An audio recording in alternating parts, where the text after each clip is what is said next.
రెండవ విషయం మహాత్మా జ్యోతిబా పూలే.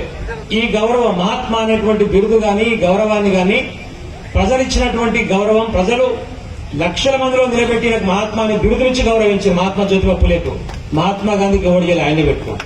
అది తేడా ఏంటంటే అది నేను సర్దార్ అని పిలుస్తా, నువ్వు నన్ను మహాత్మా అని పిలువని చెప్పి సర్దార్ వల్లభాయ్ పటేల్ మహాత్మా గాంధీ ఇద్దరు ఎదురెదురు పడితే ఈయన సర్దార్ అనుడు, ఆయన మహాత్మా అనుడు. ప్రజలు వేయలేదు వాళ్ళకు ఆ బిరుదు.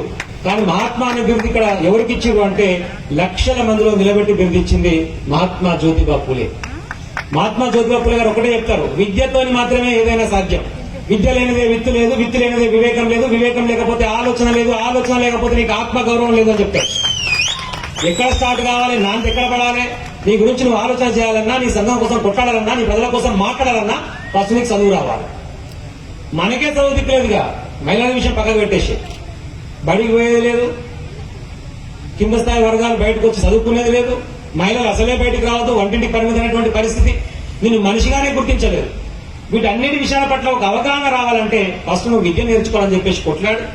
అందరి కోసం విద్య కోసం, అదే సమయంలో మహిళల విద్య కోసం కొట్లాడి, అన్ని కులాలు అన్ని మతాలు ఉన్నటువంటి మహిళల కోసం కొట్లాడి, మొట్టమొదట తన భార్యనే ఎడ్యుకేట్ చేసి ఆమెనే మొదటి మహిళా ఉపాధ్యాయురాలుగా ఈ సమాజం మీదకి పంపిస్తే చాలా కాలనీలలో పోయామని చెప్తే రాళ్ళగాడి కూడా చేసి ఆమె మీద, నువ్వు మహిళలకు రావద్దు, మాకు చదువు చెప్పొద్దని. కానీ మొక్కవోని దీక్షతో చివరి వరకు ఒక అంశాన్ని ఎంచుకుంటే దానికోసం సిద్ధాంతం కోసం నిలబడి నెలకొరిగినటువంటి త్యాగజనులు ఎవరు ఉన్నారంటే మహాత్మా జ్యోతిబా పూలే, అదేవిధంగా సావిత్రిబా పూలే. ఈరోజు వాళ్ళ విగ్రహాలను పెట్టుకొని గౌరవించుకోవడం అంటే అది వాళ్ళకి దక్కే గౌరవం కాదు, మనం మనల్ని గౌరవించుకుంటున్నాడు.